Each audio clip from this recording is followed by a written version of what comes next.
Hello, beautiful people. Welcome to our YouTube channel, Farming in Ghana TV. If you have just come across this channel, you can do your best to subscribe to the channel and tap on the notification bell for new updates from us.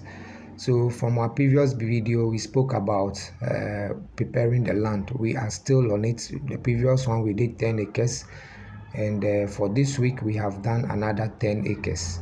And we are still on it. There are a lot of trees scattered all over the farm. There are just some little trees that you can't actually cut with cutlass, or cutlass cutting will take too much time, so we are using the chainsaw.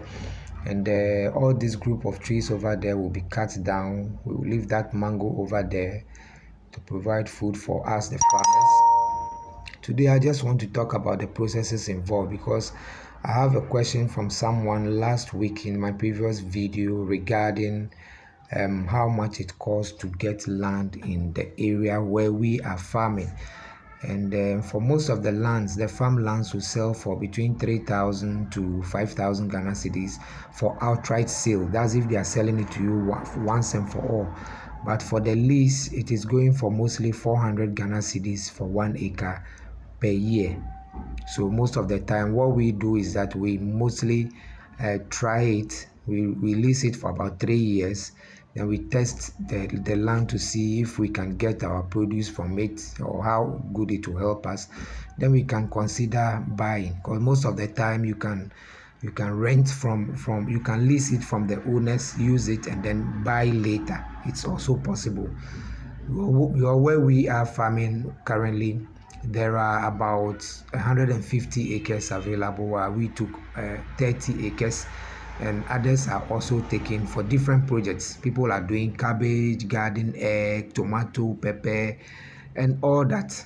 So we chose to do cassava because of how profitable the cassava business is currently. Most people don't know it's very profitable business. So for all we did, the first thing that we did over here on our land was that we did the cutting of the weeds, because if you don't cut down the weeds, the operator will not be able to enter the bush and cut down the trees. So that's like a pre kind of thing. You cut down those weeds. It's not like weeding to the grounds. It's just cutting down of the weeds. And once the weeds were cut down, the operator will be able to enter the bush and then cut the trees. So that's where we are now. We are falling down all these trees. After we fall down the trees, we are going to do the collecting of the leftovers of the trees and the stumps. We will collect all of them and make the land empty. Mostly we will burn. If the rains give us a chance, we will burn, but currently it's raining heavily, so burning will become a problem. We'll just pack them at one side of the farm. And then what will happen to the wood, the trees that we cut, is that we will use the cut trees to burn charcoal, so that we can recover some of the expenses that we did in preparing the land. We'll burn charcoal and bag it and sell on wholesale, and we could generate some good money from there to pay off some of the cost, because the operator charges 250 for each filling, for each gallon that he uses. So we buy 1 gallon. When he's done with the 1 gallon, he charges a workmanship of 250 Ghana cedis. And so far we've done about 20 acres. So we've spent close to about 5,000 on the tree cutting alone. So it's a process that requires a lot of patience.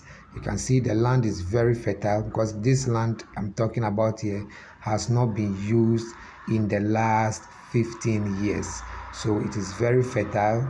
There are a lot of dead plants and animal decays inside the land.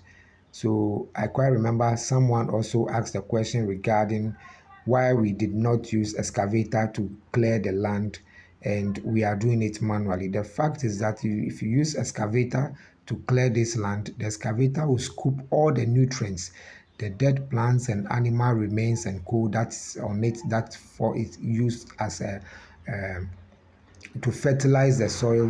The excavator will scoop all and pack at one place. So when that happens, it means that you need to do more fertilizer application to be able to get the plants. So we want it in these natural forms. Even the trees, it's not all that we collect. We are going to leave some of the trees on the land to rot. so that it will serve as an organic fertilizer for us.